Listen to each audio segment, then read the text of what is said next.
Hi everyone, welcome to Birthing at Home, a podcast. I'm Elsie, your host. I'm a home birth mum of 2 little boys, I'm a mental health nurse, the co-creator of Homebirth Victoria, and I'm a Melbourne-based doula. If you want to learn more about me, the podcast, or my work, check out www.birthingathome.com.au.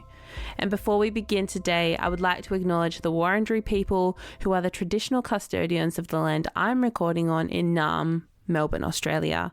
I would also like to acknowledge that Aboriginal and Torres Strait Islander people have been birthing at home on country for tens of thousands of years prior to the British invasion and acknowledge that sovereignty has never been ceded. Episode 51 is shared by Jess from the Northern Territory. This is also the first birth at home transfer story. Jess and I connected late last year while she was pregnant with her 3rd baby. After years of trying, Jess finally became pregnant through IVF with her first baby, Matilda, and gave birth in 2020 with little insight into the medicalisation of birth. For her 2nd baby, Edith, however, she chose to birth at home. However, she wasn't able to access home birth midwifery care where she lives in the Northern Territory, and so had little other options other than to free birth. Empowered by this experience for her 3rd baby, Angus, she chose to lean deeper into that experience and have an anxiety-free wild pregnancy and planned to have another free birth.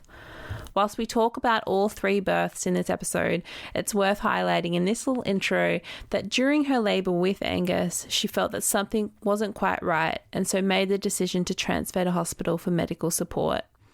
Whilst Jess has and will continue to work through the common emotions that this decision evokes, I hope sharing this story with you today, the listener, demonstrates how amazing Jess is, how she trusted and listened to her body, and in the end, she listened to her intuition and sought help to birth all 4.9 kilos of baby Angus.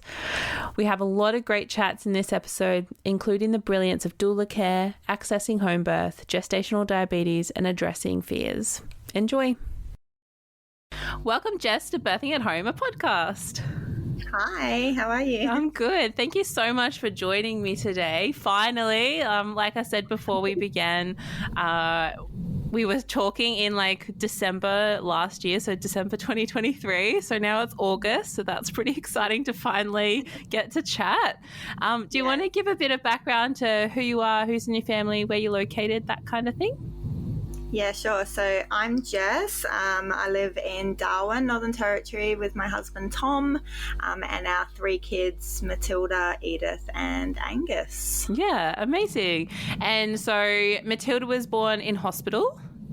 She was, yeah. Yep. So she was our first hospital birth, and then I had a home birth with Edith, and I was aiming for another home birth with Angus, but we ended up needing to transfer into hospital for him. Yeah, amazing. So I guess so Matilda was born in 2020, you said before. Yeah. So prior to 2020, and obviously she was born in a hospital, I mean, also taking into account like the context, like where you live. Like, are you from Darwin? Yeah, cool. What was your like understanding of birth or home birth or free birth or any of that before Matilda? Yeah, so home birth and free birth were not on my radar at all. A lot of my friends and family gave birth before me. So my experience with birth was really very hospital-based, as, you know, the only option. And unfortunately, like the story goes, a lot of traumatic births, a lot of interventions and, you know, birth stories that made people feel a bit yucky afterwards. But I think it was kind of just like the accepted, like we had a yucky birth, but that was normal. Everybody had a yucky birth. So kind of went into it with that understanding and carried through. So you didn't, like basically you went to the GP or whatever and they gave you the spiel and you were like, okay, here we go. Yeah, so Matilda was an IVF baby. We tried for a couple of years to conceive and then went down the IVF route with her. We were fortunate enough to get pregnant the first go, and So it was very medicalised from the very beginning. You know, everything was structured and, you know, as IVF goes. And then once we got pregnant, they kind of just said, yeah, here's the hospital, carry on your antenatal with them. And that was the only option we were presented with. Yeah. And like now, because I was talking to somebody else who had a home birth in the Northern Territory the other day, and I actually haven't checked my stats since that conversation, but now obviously post Angus and Edith, is there like a big home birth community in Darwin? There is quite, I mean, big for Darwin, I guess, with the population that we have, but there is a good community, the home birth group, and we have a private home birth midwife in the Northern Territory now. So I think it's getting a bit of traction. Yeah. So, but prior to Matilda, it wasn't even something you thought of. Do you think I like didn't know the hospital had a home birth program? Wow. When I went in for birth, it was never presented as an option with Matilda. So what was your pregnancy like with Matilda after all this time, you're like, yay, I'm pregnant? It was pretty normal, I think. I got, you know, morning sickness. I wouldn't say really bad. It felt bad at the time, but I think talking with other people, there's definitely worse cases than what I had. But that was a bit of a downer, having to spew daily for weeks on end. I got diagnosed with gestational diabetes at the 28-week test. I didn't know any different, so I just went along, you know, with it. I did the education. I pricked myself 4 times a day for weeks on end doing the blood tests.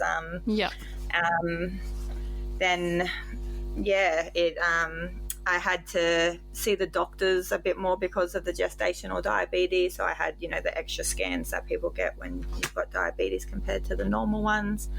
I had, at one of my scans, they picked up that I had a 2-vessel cord. Wow. So with my umbilical cord, the doctor very casually threw that into conversation in one of our appointments as I was about to walk out the door with no context to it. So I went on a Google rampage when I walked out and, you know, spiraled into all those sort of possibilities. Yeah.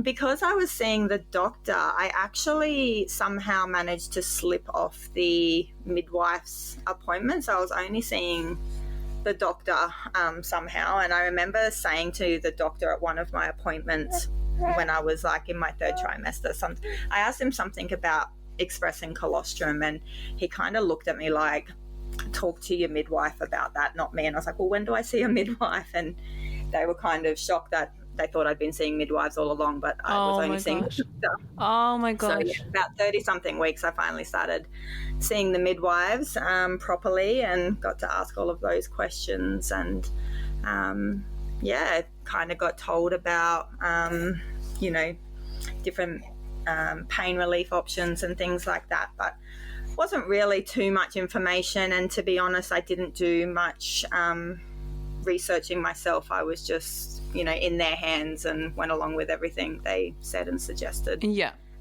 don't know what you don't know, so you just kind of go along. Go along with it. And I guess if this is the route that at least 98% of women are taking, like you could be forgiven for trusting that they would know their stuff, right? And that they're going to be providing all of the information that you need to know.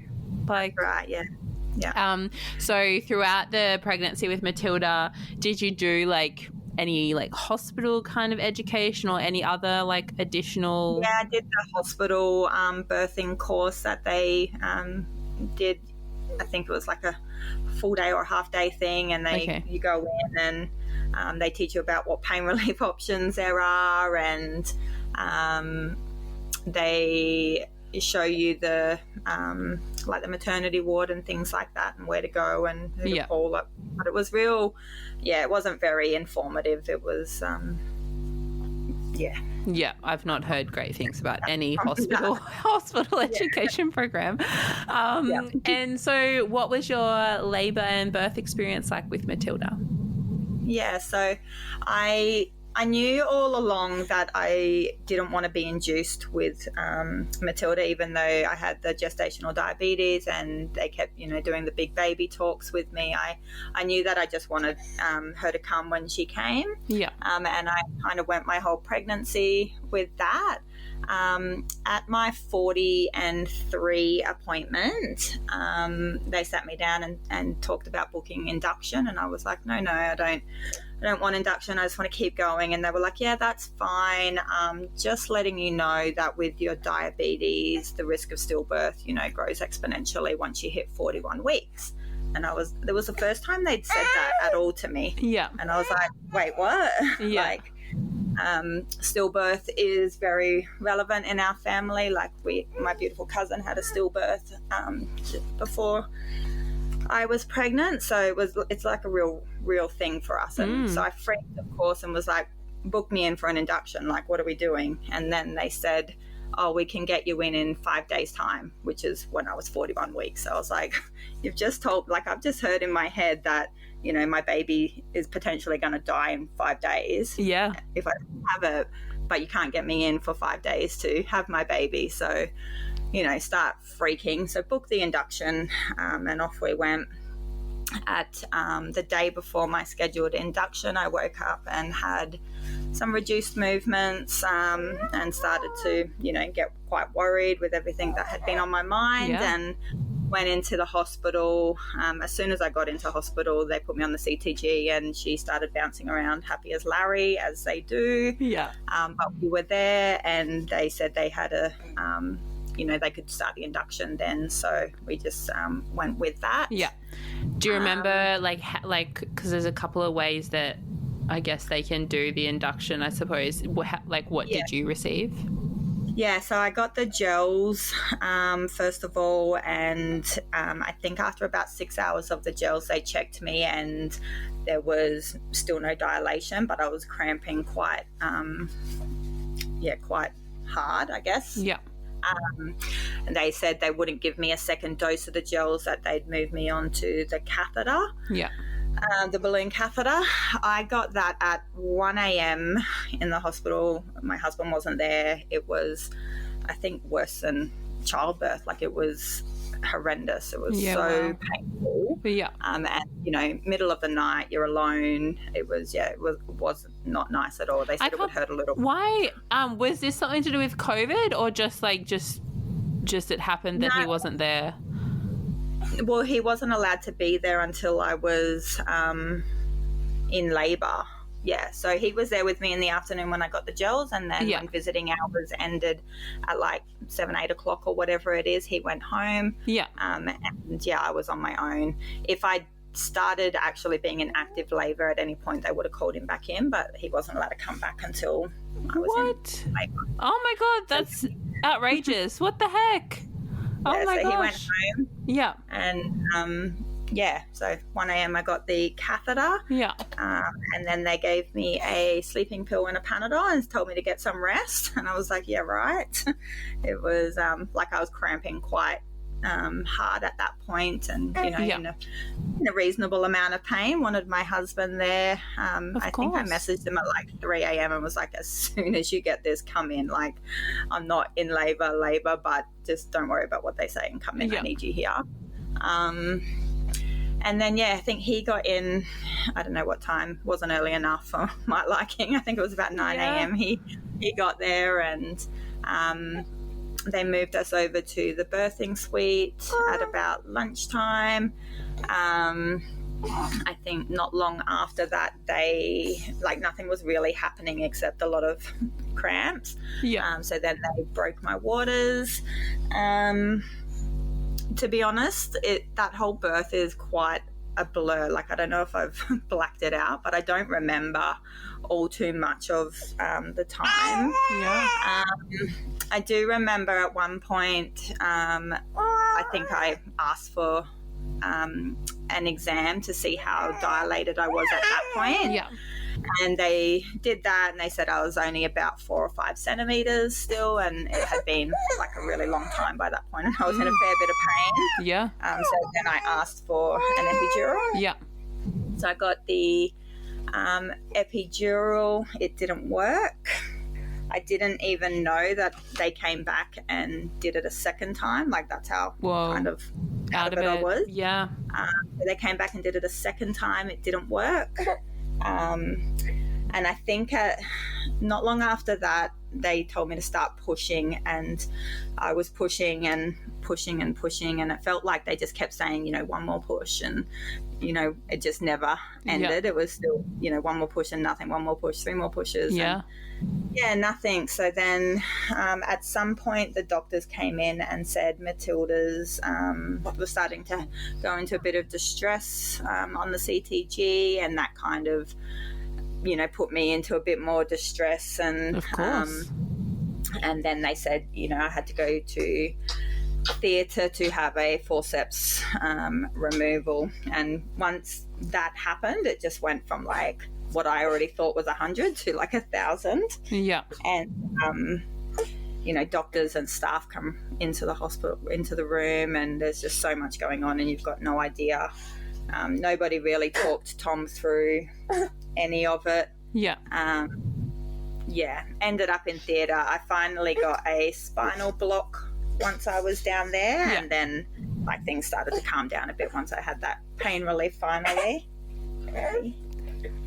And forceps removal. They gave me an episiotomy, and she was born. Wow. And it wasn't very pleasant for any of us. No. My mum was very distressed with how it went. Yeah.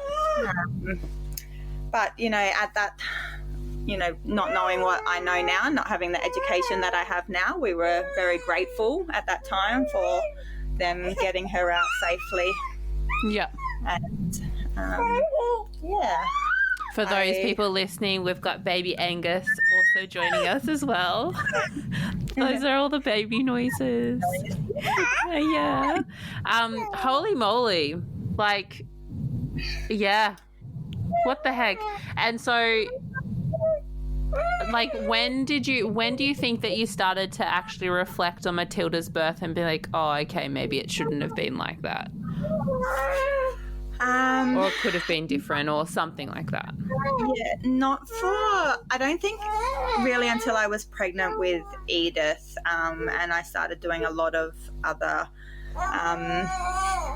researching and things with, and along with that I was just like, this is just, I could see, I didn't know anything about the cascade of interventions, before Edith's pregnancy, and then I was like, that's exactly what happened to me. Like, they gave me that fear talk about stillbirth, and then I was booking an induction, and then next thing I'm getting an epidural, and next thing I'm in theatre, and it was just textbook cascade intervention. What was your postpartum like with Matilda? The very first few days I ended up getting the post-dural headaches from the epidural. So I ended up back in hospital when Matilda was 3 days old to get that procedure done.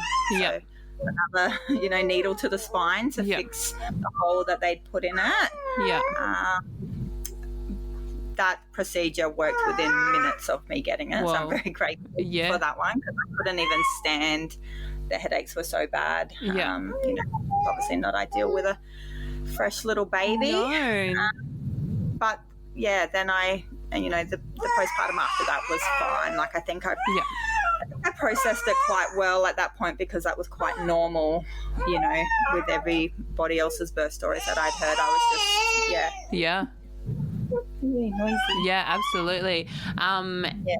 And so then you get pregnant with Edith, and that's when you start to kind of reflect and think about home, like how did you find about how did you find out about home birth then? So I got pregnant with Edith when Matilda was 9 months old, so it was quite fast, and it was natural, not IVF. Wow. Yeah.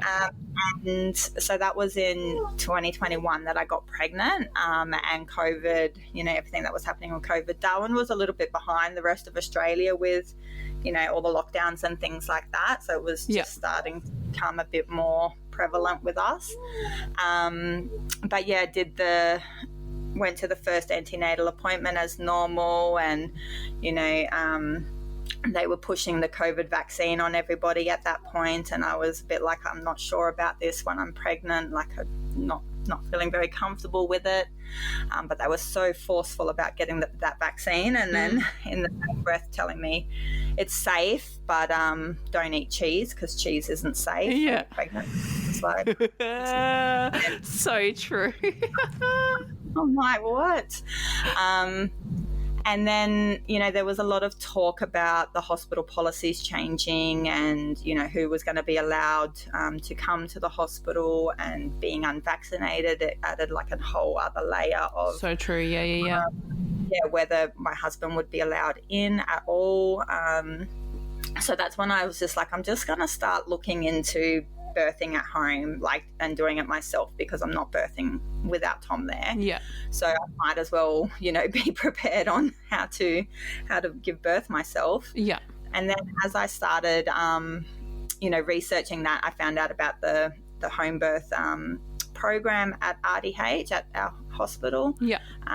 And I started it just started making more and more sense, like all the stats that I was reading, and, everybody's stories that I was hearing. I was like, why aren't more people doing this? This is weird. Like, everything's leaning towards this being better for women. So why isn't it spoken about more? But yeah, so I was still traveling with the antenatal system in the hospital, but I was very much internally preparing myself that if they pulled the pin at the last minute and said Tom wasn't allowed to be there, that I would just do it at home like all these other people on the internet seem to be doing. Yeah. So at this point, you'd never really met anybody knowingly that had had a home birth? No. Yeah, no, wow. I was, very much the first that I, knew or had heard of in our immediate and extended circles. Yeah. But yeah, so I got a referral to the home birth team in Darwin, and I was accepted onto that team. And then I got diagnosed with gestational diabetes again, and the policy is that you can't home birth. So, wow. But by this point, I was kind of I'd done so much more research on gestational diabetes, and I thought, well, this is a bit of a crock of, shit in my circumstances. None of my sugars with Matilda's birth or with Edith's pregnancy were over. Yeah. It was just that fasting test, in the one that they diagnose you. Yeah.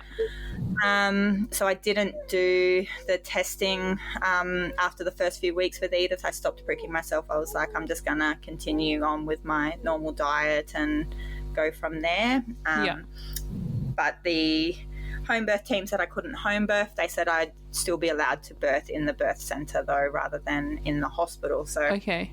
I'm like, okay, that's not too bad. They are, slightly more aligned with our values and things like that. Yeah. But I didn't know at that point they're still very heavily bound by the policies. Yeah. I did request a meeting with the head doctor of the home birth team to try and plead my case, and I gave her all my research, and I gave her my first few weeks of, sugar testing, and tried to get some sort of exemption, it's meant to be individualized care. Yeah. But keyword not. Meant to be. Yeah. So she quickly shut me down and sent me packing. And then she also said at that appointment that if I went past 40 weeks, I wouldn't be allowed to birth in the birth centre either. So do you happen to remember, when you're pleading your case, what her sort of rebuttal response was? It was just, that's what it was. I had gestational diabetes, and the policy said I couldn't home birth. So I remember she was, saying that I was going to have a big baby again, and I was kind of saying, like, Matilda was 4.3 kilos, so she was quite large. I said, is she going to be bigger than that? I didn't know it was a she at that point, but the baby going to be bigger than that? And they were like, oh no, it seems to be tracking smaller than your first pregnancy. And I was like, is there any other risks that I am unaware of? And they were like, oh no, it's just policy, like you can't. And I was just like, okay, well, rightio then. And off I went. And I think it was at that appointment that's when I decided that I wasn't going to be birthing in hospital, regardless of the COVID policies or not. So I did get a doula before that. I can't remember how far along in my pregnancy was, but there was a doula in Darwin who I joined up with. And I was starting to feel really confident that home birth was a better option anyway. And I was starting to feel really confident with all the research that I'd done, that I'd be able to do it myself at home. And at that point I was still kind of like traveling with the antenatal system at the hospital, and knew that I could change my mind and go in with them if I chickened out or something along the way. So when you're starting to like bring up this talk about home birth and stuff like that, did you say your partner's called Tom? What was Tom's thoughts? Do you remember? He was like, what do you mean? But it was in the COVID time, and he was very much starting to question the medical system itself anyway. He kind of left me to do a lot of the research on home birth and everything, and he trusted my judgment on it, that it was going to be okay and that it was going to be a safe option for us. But nobody, we kept it pretty quiet to start with, that we were considering it. I didn't, I'd heard a few stories about some of the fear of other people starting to cloud people's judgment. So we kept it very in-house to start with. We only told a few very select people who I knew wouldn't pass too much judgment. And then as the pregnancy went on and we got closer to crunch time, we started to tell a few more people, and we had to have some pretty hard conversations with people because a lot of people weren't open to it, were very scared for us. It just wasn't a thing that they were used to. And there was a lot of anxiety, I guess, about our choices. Wow. Even though like the hospital, because I guess like down here in Victoria, at least in the sort of, Geelong has it as well now, but like we have the publicly funded home birth programs popping up, and I guess we're hopeful that will like convince people, because we'll be like, oh, like the hospital's offering it though, like they wouldn't offer it if it wasn't safe. Of course the hospital home birth programs and private midwifery care is like extraordinarily different, but wow. You accepted the gestational diabetes test in your second pregnancy. Did you do anything else different? 3 times in my second pregnancy. So when I first found out I was pregnant at 5 or 6 weeks, the doctor, my GP, said I needed to have an early test, and I was like, okay. I had heard about early testing when I got diagnosed the first time. They said I'd need to be early tested. So I didn't think anything of it, and I went and did the glucose test, and I was not diabetic at that point. And then I got the referral to the hospital, and they said I needed to have an early test, and I was like, I've already done my early test, and they said it was too early, that the GP shouldn't have recommended me doing it then. So I did the early test with them. And then when I got the referral to the home birth team and they said I needed to do the 28-week test, I was like, I've already done it twice, it's negative. And they said, no, you have to do the 28-week one. And I was like, well, why did I do, like, what was the point of the other 2? Like, it's not pleasant drinking. No. That drink that whole test for 3 hours or however long it takes. Yeah, of course. And then, on the third time is when I exactly the same as my first pregnancy, I failed on the fasting by 0.1. What the heck? But so the first 2 tests, that was completely fine, and then on the third one, then they were like, no. What? Oh my gosh. And then I wasn't home birth anymore. What? So it was devastating at the time. Yeah. How did you come to find out about like doula support? Do you remember?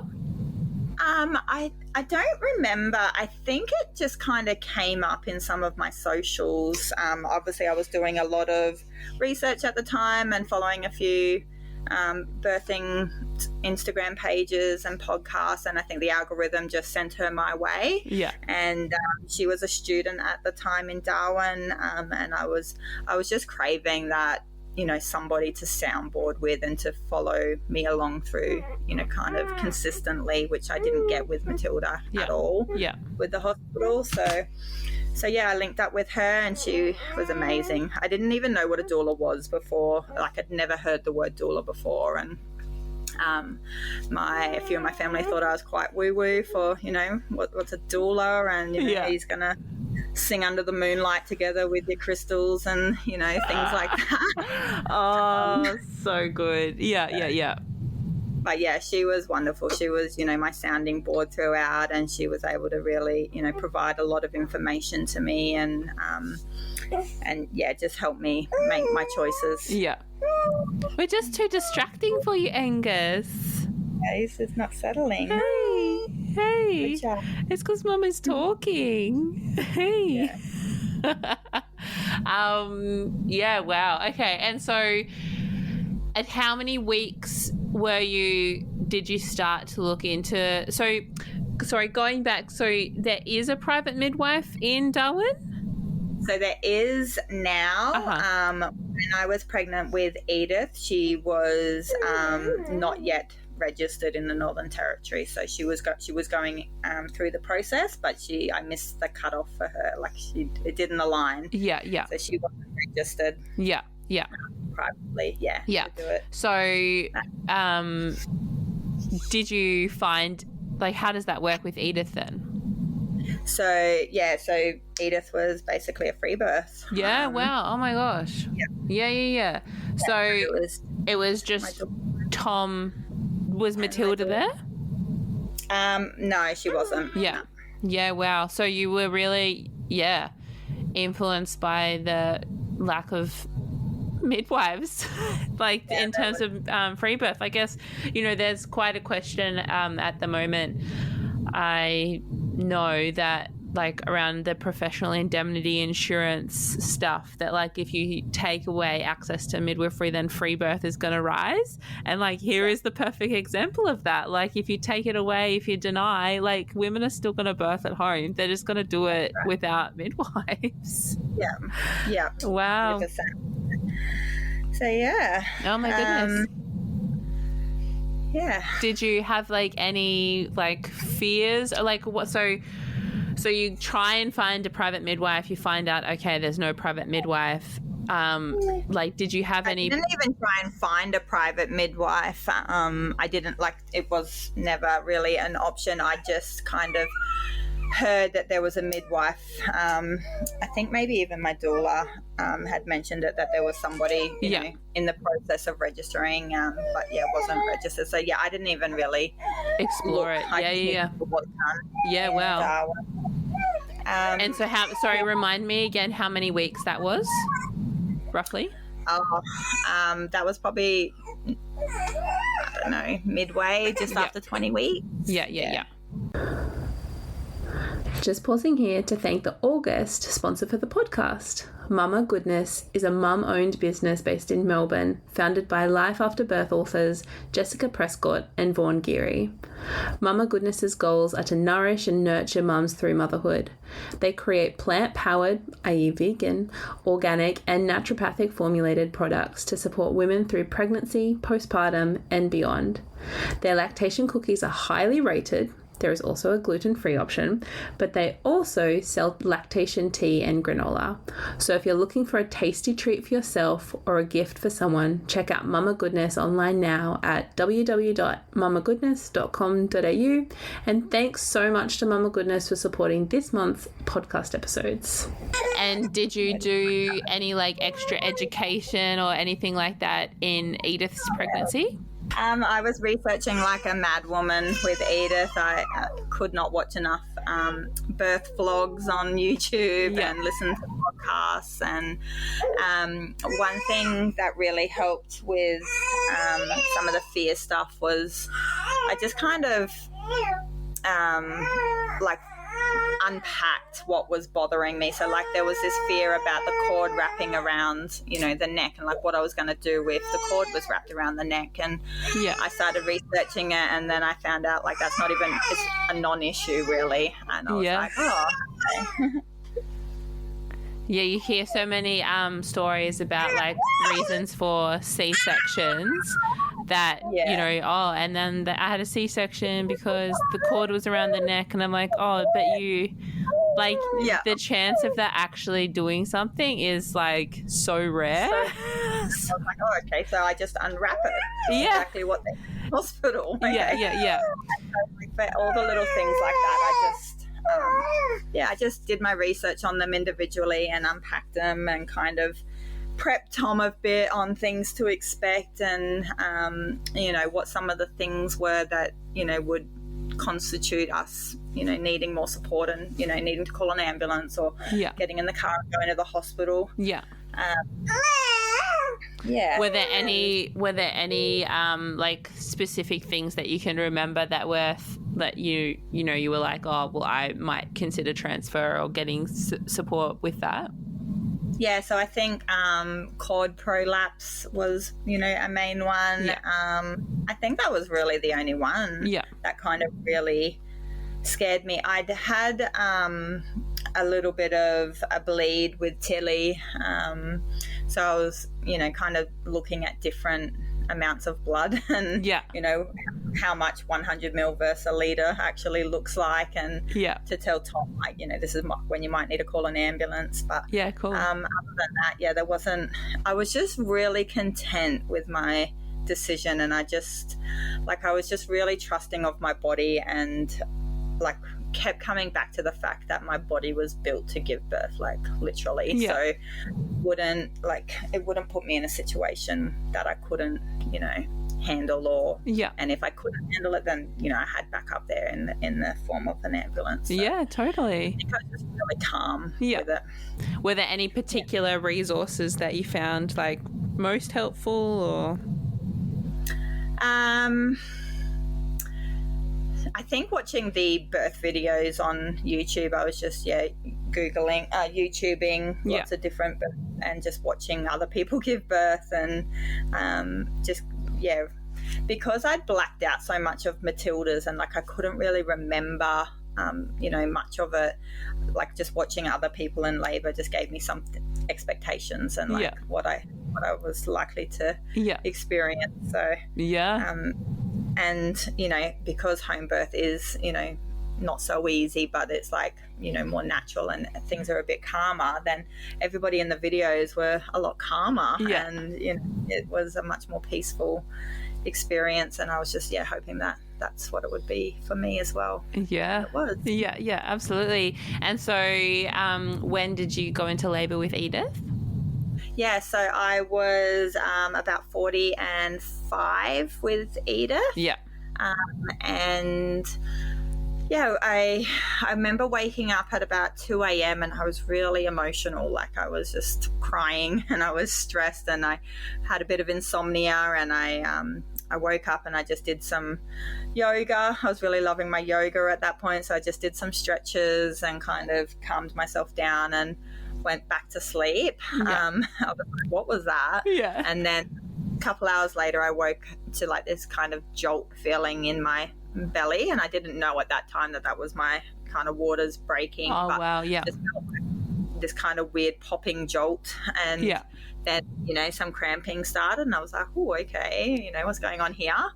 Tried to, if I was laying really still, like it went away, but then if I like rolled over in bed, I'd get a cramp and I was like, okay, I'm not really sure what this is.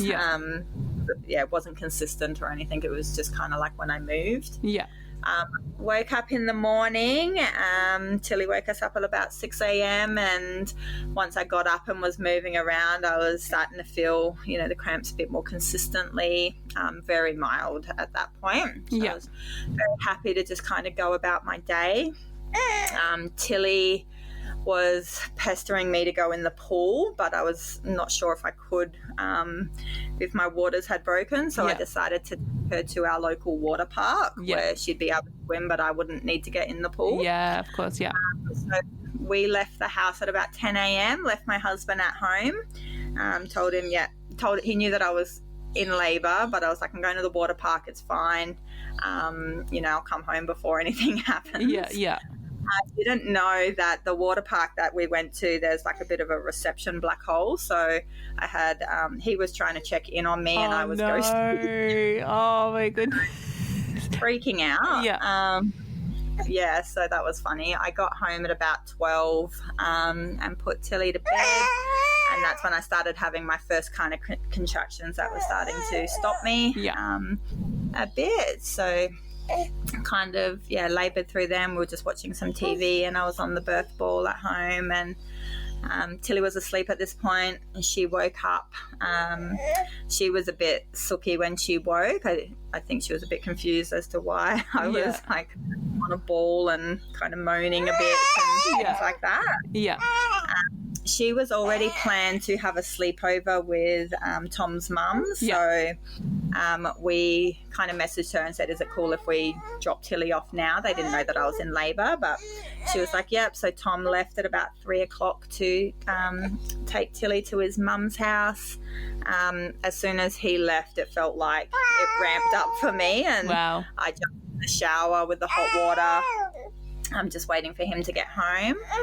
And he got home at about 3:45 and I was like, fill the birth pool, like I want to be in the hot water, and I wasn't loving the shower. He filled that up and then we kind of, I think at about 4 o'clock we called Kirsty, my doula.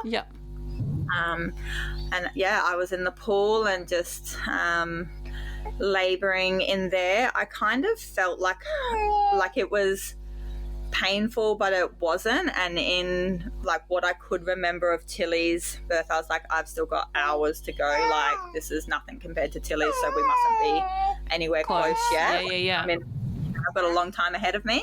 And then I remember like just getting that bearing down feeling, and I don't know if it was Tom or Kirsty, but somebody was like, do you want to take your undies off? And I was like, no, not really. I've got ages to go. Like, I don't want to be naked here, you know?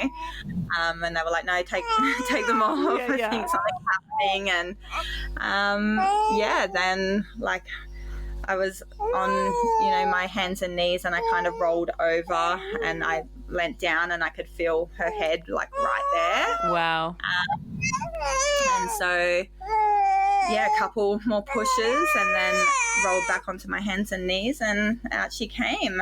Wow. Tom, he pulled her up out of the water, but the wrong way, like from behind instead of back through my leg to do that awkward, like me trying to get my leg over the umbilical cord.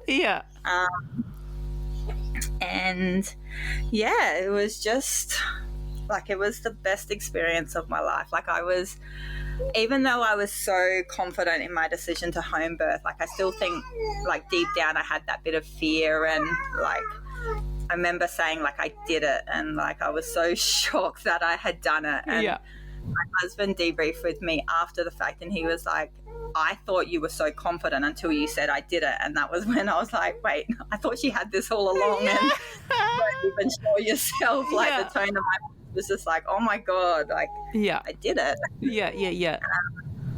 And we had a beautiful golden hour in the pool, literally at, I think she was born at 5:30, so it was literally golden hour, golden rays coming through the lounge room window. Yeah.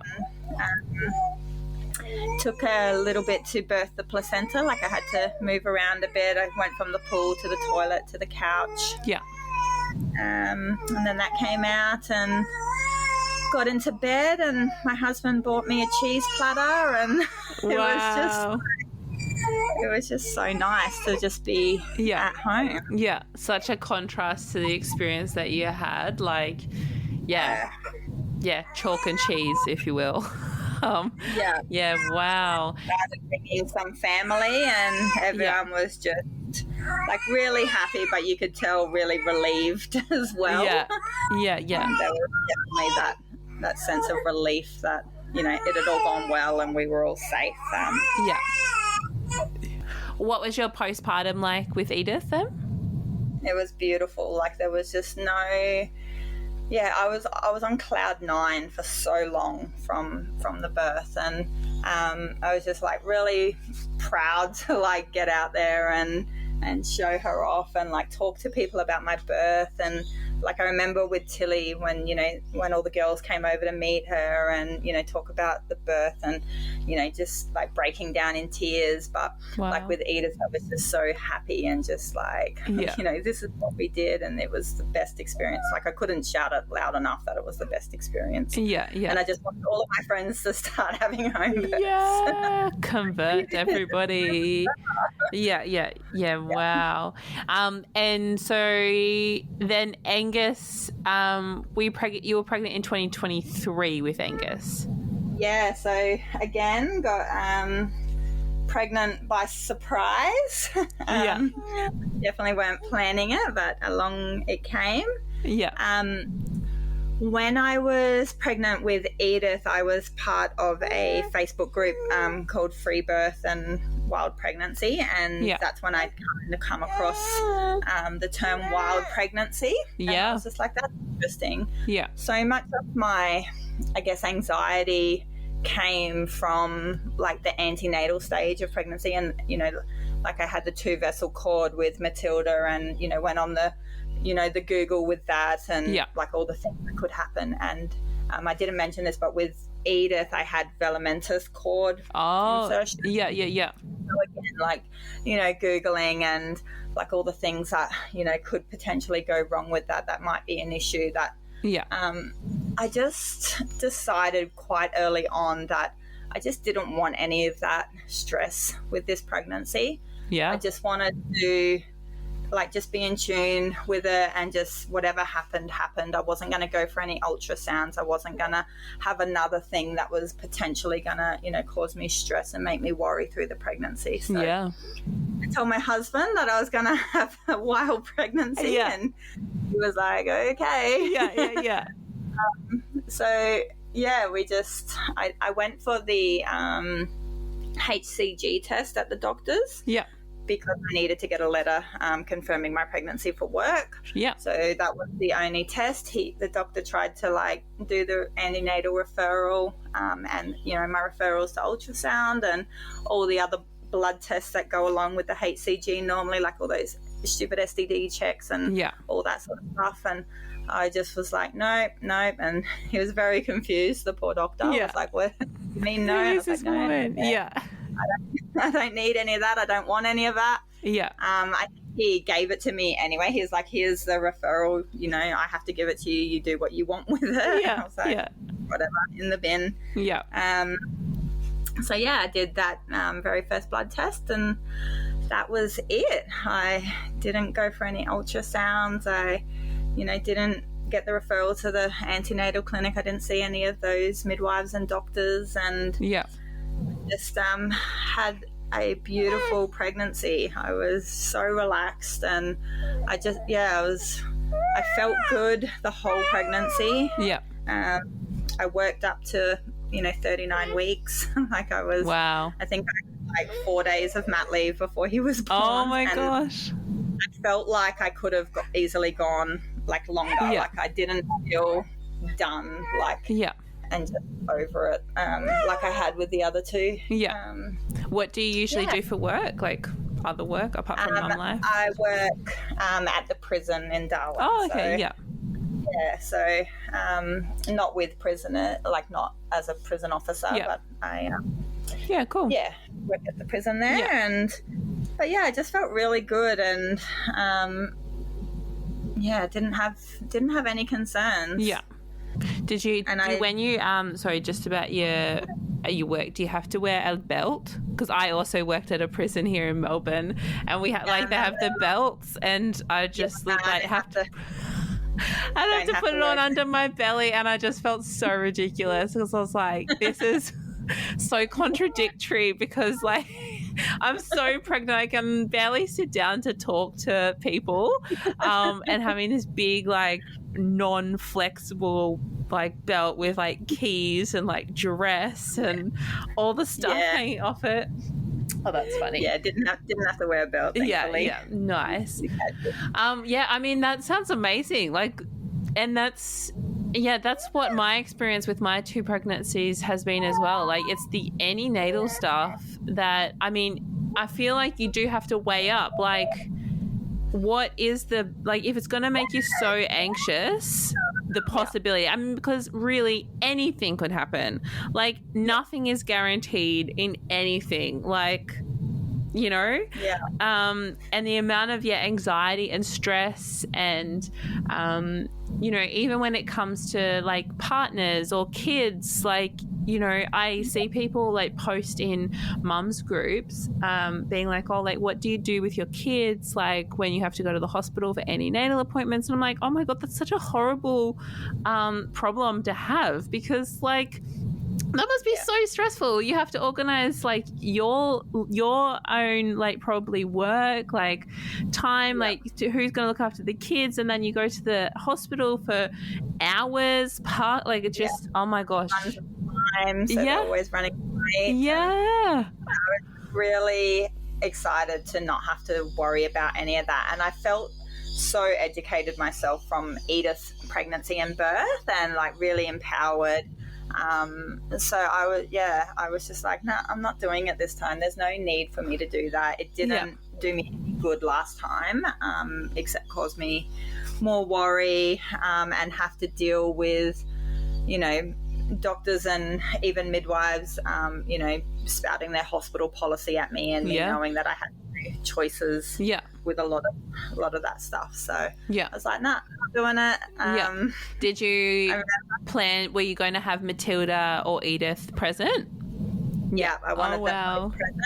I was really keen for them to be there. I'd watched so many birth videos with kids there, and just like what a beautiful experience. And you know, I'm so pro home birth now, and I really wanted to instill that in my girls from the very get-go, that you know, this was very normal, and you know, they should be a part of it. Absolutely. Did you do anything different, like preparation wise, this time? No, not really. I think I kind of relaxed a bit. I felt like I had a lot of the information already from all the research I'd done with Edith. I was just still listening to podcasts, listening to your podcast, and listening to birth stories, and just keeping abreast of things that way, but not as deeply diving into the research like I did the first time with Edith. I was just happy to kind of just have a really chill pregnancy and go along with it. A lot of people didn't really understand what I was doing. Like they didn't realize that that's what I was doing, and you know, asking when they could see an ultrasound picture and me trying to explain that I wasn't having any ultrasounds, and like that confusion. They knew that I was free birthing, and I think from, you know, my experience with Edith, they were a bit more content with that this time around. But like my mum, bless her, had no idea that that's what free birth and wild pregnancy meant. She was, I don't think she'd fully worked out what it was. Yeah, sometimes I do tell people like, oh yeah, like, you know, there's such a thing as a wild pregnancy, and they're just like confused. I don't even think they have like an idea of what it is. They're just confused. Yeah, well, I said to somebody I was having a wild pregnancy, and they were like, what do you mean, like outside on the grass? Like, oh God. but I was really happy at that point to like educate people more. Yeah, cool. And like, whereas with Edith, I was quite, keeping it in and not telling too many people. By this point, I was like telling everybody that would listen about, the research and, the benefits of home birth and, so. And was Tom feeling more confident this time as well? Yeah, he was definitely coming off of the back of Edith's high still, like very much that, we could do this and, we didn't need them, and had full just trust and confidence in me to do it. Yeah. So cool. And so at how many weeks did you go into labour with Angus? So I was 39 and 5 when labour started. Yeah. So I started mat leave on the Friday, and then my first week of mat leave, the next week, my 2 girls both got very sick and sent home from daycare. So my first real day of mat leave, because I always have Mondays off. So Tuesday was my first official day of mat leave. Yeah. They both got sent home from daycare. No. And Wednesday I went into labour. Yeah. They were at home, and it was very mild to start with, similar to Edith. I think labour kicked off at about 4 o'clock on the Wednesday, and just very spaced out and mild, and kind of said to Tom, like, I think I might be having some contractions, but not really sure. It could fizzle out, so we went about our evening as normal. At about 10 o'clock I was pretty sure that it was pretty consistent at like 30 minutes apart. So he started just getting the birth pool ready and filling up the tank and things like that. And then I kind of, the girls were both really sick, so they were not sleeping well. So I said, you just take the girls and jump into bed with them and settle them, and I'll just kind of labour on my own, and I'll call you, wake you up if I need to. At this stage is pretty mild. So he went to bed, and I laboured like all night, so I didn't get a wink of sleep. They were pretty consistent at 10 minutes apart, but like strong, but not like overbearing at that point. Sorry, for Angus's pregnancy, did you have a doula or not this time? Yes, I had Kirsty again. You did have Kirsty again. That's my same doula. So I think I messaged her before I went to bed and just said, hey, I think something might be happening. I'll let you know if it kicks off overnight. Otherwise, I'll talk to you in the morning. And it just went all night. Really consistent, steady contractions. Then in the morning, we all got up. The girls were really unwell. And so I was in the middle of...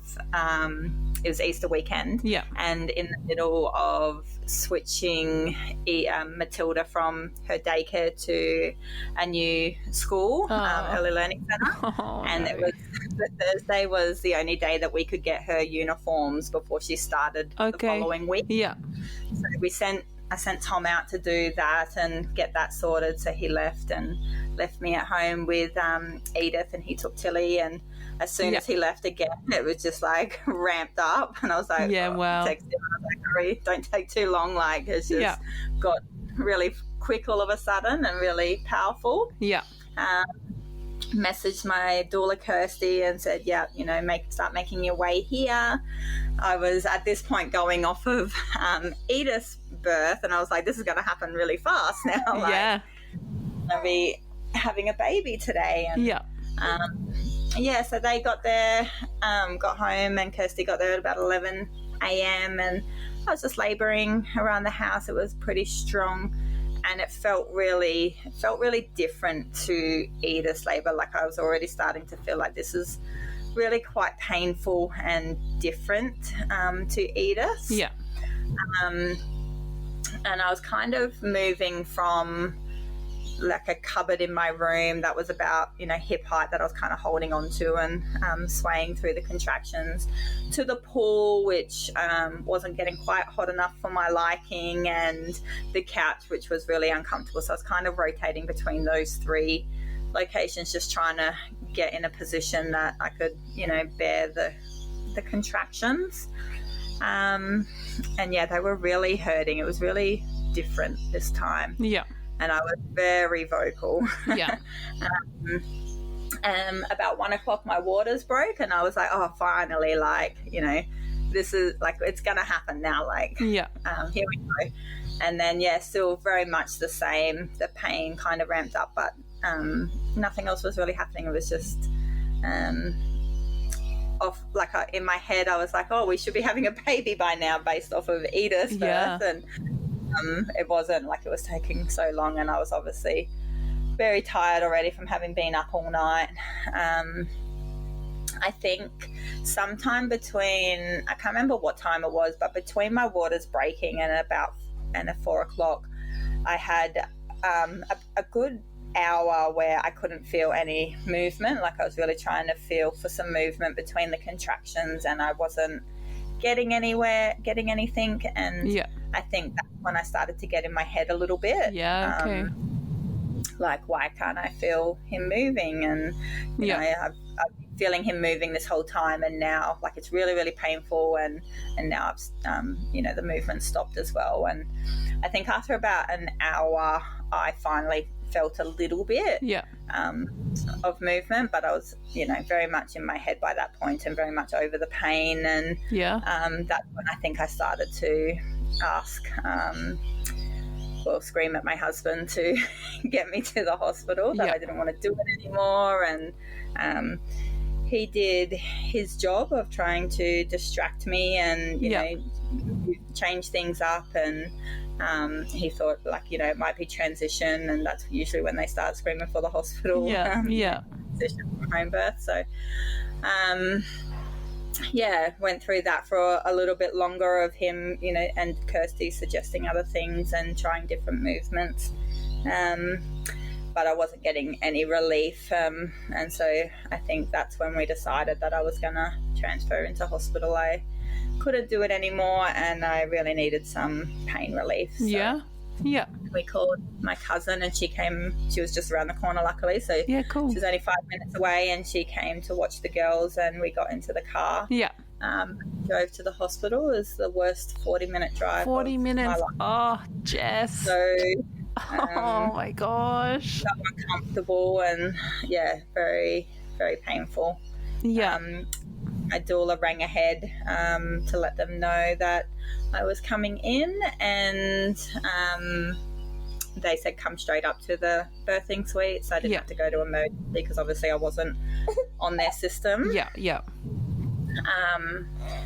So I did manage to do that, and parked in the emergency car park and went upstairs. And I don't know how birthing women do that, having to walk through the front doors of the hospital and get in an elevator, and there's all these other people around, and it was horrible. You're like in the worst pain. You look like a crazed woman. Like, I think I had a tea towel or something in my mouth to chew on, that, like a wet towel. And I just feel for every woman that deep labor. Nice.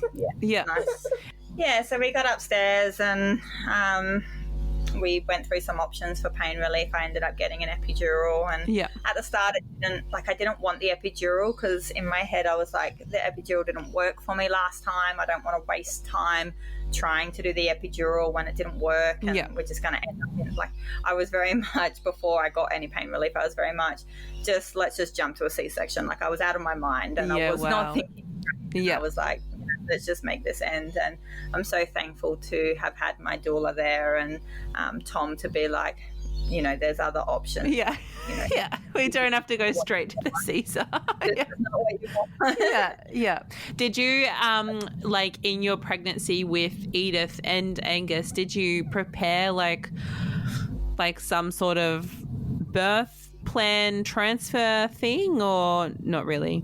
With Edith, I did. With Angus, I was like, it didn't even cross my mind that I would transfer to hospital. I was very much like, I've got this. Like, I was so confident, and I was like, I'm not packing a bag and preempting going to the hospital because I'm not going to need that. Like, we're going to give birth. It's going to be as beautiful as it was with Edith. And so I really wasn't prepared physically or mentally for the transfer. Yeah, but it's so amazing that you had a doula and that she also rang ahead. Like, that's fantastic.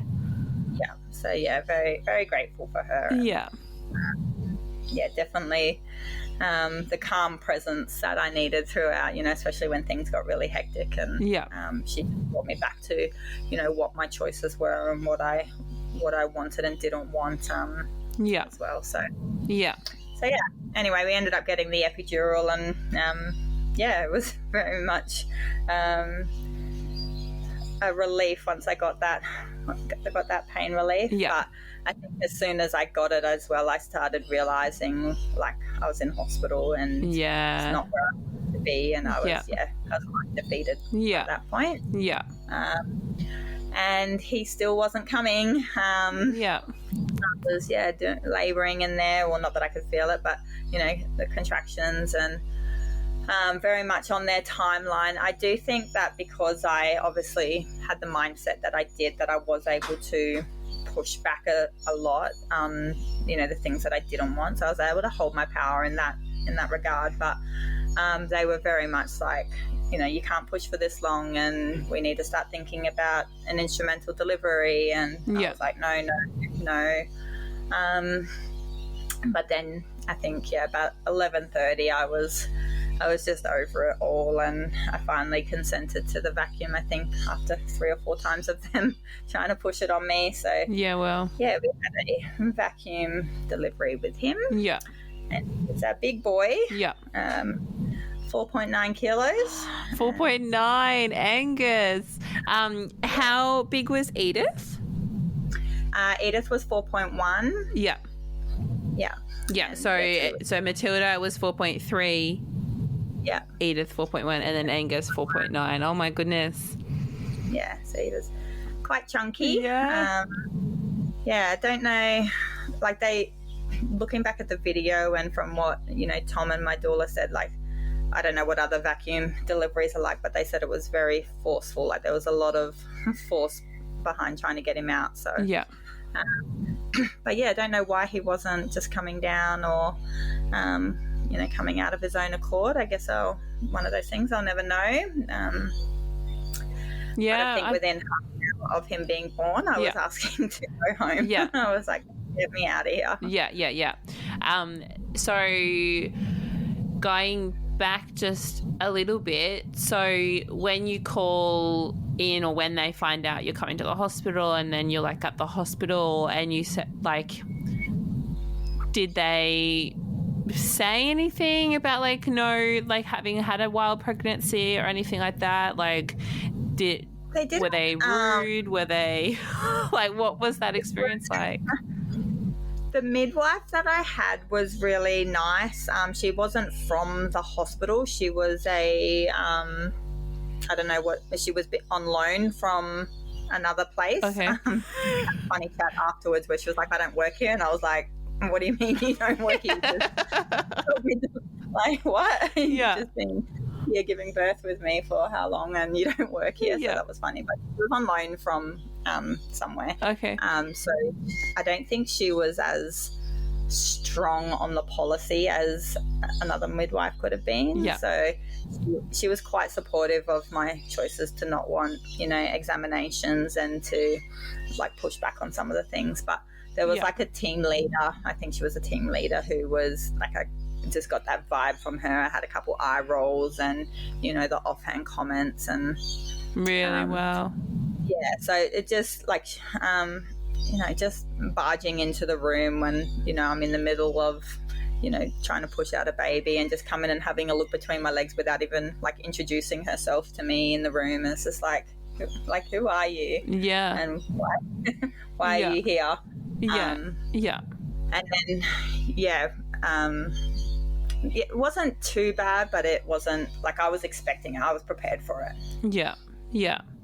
That makes me so upset because, you know, if you're like in a car crash and you go to the hospital, people aren't being like, well, I presume people aren't like, oh, well, you were speeding, so you kind of deserve it. Like, you know, but, you know, when women transfer, like, yeah, I mean, they say that, like, there is no failed home birth. It's only, like, utilizing the resources that you have. And, like, you have access to a hospital and you were needing the hospital, or you needing extra support, different support, whatever. And that's what you did. You used it and you have a right to use it. So, like, yeah, I think their attitude is, not right. And I guess, I mean, that just speaks to the broader system, right? And why there is so much or such a high rate of birth trauma. And,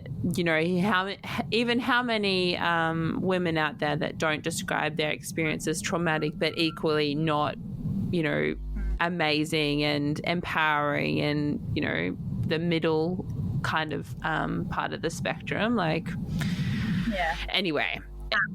Something I didn't mention with Edith's home birth is the next morning I rang my midwives at the hospital. Oh, yeah. I've been with them time, and I rang them to say, hey, I gave birth. And they were like, oh my God, like, you know, come on in. And I was like, no, I gave birth like last night, like yesterday afternoon. And they were like, what? How come you didn't come in, and how come you didn't call us? And I was like, I just felt really good, and, you know, didn't think I need to, so I just waited till the morning. And they were like, basically said, like, okay, well, we're dumping you from our care, and you just need to go to emergency from here on out if you need anything, and hung up the phone. And it was just like, bye. Like, didn't want a bar of me because I had, you know, free birthed at home and not constant to them. Felt the need to go straight to them. It's so black and white, because I have seen, like, other mums, you know, planning free birth or whatever, be like, you know, it would still be nice to have a bit of postnatal care, like, you know, to be able to choose like that, like that should be possible. But there's so many I mean, even I would imagine you would encounter it like at the GP as well, because they would be like, oh my gosh, like you've had no care, like, no, what, this wild pregnancy. I remember when I recorded with Stacey, she had a free birth in New Caledonia, and there was so many language barriers, but like they just couldn't wrap their head around, and they were just trying, like, it's kind of like you're off the conveyor belt and the system is constantly trying to like push you back on, like, because they just can't see any other alternative. Yeah. When I was pregnant with Angus, I went to the doctor for a cough, like, so completely unpregnancy related. Didn't want any care, but I'd had this cough that was just lasting weeks and weeks, and so I just went in to get that checked out. And, you know, I think they asked me a couple questions about my cough, and then it was questions about my pregnancy, how far along I was, you know, where I was with my antenatal care. And I kind of said to them, you know, I'm not having any antenatal care, and they were shook, like they couldn't wrap their heads around it. And the doctor got on the phone to her, you know, I guess team leader or doctor, and they were talking about me like I wasn't even there. And they were saying, you know, this lady is preparing to birth at home and she hasn't had any care and she's presenting for this cough, you know, what do I do? And the doctor on the phone was like, tell her she needs to go to hospital and she needs to you know, start checking in with them. And I was just like, well, what about my cough? And, I went away, and she said, come back in a few weeks if you've still got it. So I went back in a few weeks, and they were like, have you been to the hospital yet? Like, have you seen a midwife? And I was like, nah, like, what about my cough? Like, I'm here for my cough. I'm not here for my pregnancy. And they just could not wrap their head around it, and like was so concerned for me. And I was just like, I'm fine. Like, I'm not here for any of that. Can you help me with the reason? Yeah, with my cough. Can you help me with anything for this cough? Yeah. And it was just, like, I remember them saying to me at one point, you're so brave for even considering this. And I was like, I'm so sick of hearing that I'm so brave for wanting to do something that's in my best interest. Like, I think people going to the hospital to give birth are so brave. Yeah. I'm like, that's the brave person, because you completely lose your power once you go in there if you're not prepared. Yeah. So, the medical system just could not wrap their head around me. Yeah. Wanting to disassociate with them. Yeah. Oh my goodness. So Angus was born around Easter time this year. Yeah. And so what's that, reflection process, or what's your postpartum been like? Such a change in, how it all ended up, and I can just imagine that would be a lot to process. Yeah. So, like I said before, once I got the pain relief in hospital, that's when it kind of, hit me that I was in hospital, and I was so disappointed. And, after we got home, I was just dealing with so much mentally. Like, I felt like I was so ashamed that I went to hospital. I felt like the biggest fraud because, here I was speaking to anybody that would listen about, how the body was built for it, and like, I've got this, and I don't need hospitals, and I don't need the doctors to tell me how to give birth. And then, I ended up in hospital and I couldn't do it this time around. So I really battled with that quite a lot definitely for the first few weeks. I was on a Facebook group for Freebirth, and I remember speaking to them about it and got so many words of like encouragement and support from them about, just being able to trust my instincts that I needed to go to hospital, and that's what, the system is there for. So I think that really helped me to start processing it, that it was okay and I wasn't this big fraud. But I didn't really want to talk to people about it for quite some time, because I just had this immense feeling of shame and embarrassment and failure. But as time went on, I started to process it, and I knew that I'd made the right decision going in, and that I'd still, held my power, and I was proud of how I, held that once I got in there, and protected myself once I was in there, and was able to stand up for myself and speak up for myself. And now 4 months down the track, I'm feeling much better about it. And sharing. I put a post out on Instagram a week or two ago about, what kind of stories people might want to hear, and there was a lot of people that wanted to hear about transfer stories. So I think there is definitely a gap in transfer stories, and that probably perpetuates this, this feeling of being ashamed, because what your story isn't of value to share. But I think, that we should be supporting each other, and absolutely exactly what you said, trusting, you made the decision to go to hospital, and who knows? Like we said at the very beginning, anything can happen in birth, right? Anything can happen in pregnancy, and you can tie your brain or yourself into knots thinking about all of the different potentialities, but at the end of the day, that this is the story, and it's the story for so many other women as well. So I'm really, really grateful that you're feeling okay to share it, and I hope other people that listen to this story also feel heard, and can feel more positive about the way that they've used the system exactly how you're meant to use it. Birth goes right most of the time, and when it doesn't, or when you're needing that extra support, that you can't have an epidural at home, and the reality is sometimes you do need an epidural. Some women do need an epidural. So Yeah. I think it is important to talk about it, and I hope it does. I hope we can talk about it more generally, that it's okay to feel like that, and that there is a way out of it as well. Yeah, absolutely. Use the system when we need to. That's what it's there for. Yeah. Yeah, and you should never feel, or like be made to feel ashamed, you know, or eye rolls and, you know, backhanded comments and all of the above, being broken up with for postpartum care and whatever. Like they're in the wrong, not you. So I'm really grateful that you shared your stories. Do you have anything that we haven't talked about that you'd like to talk about, or anything we missed?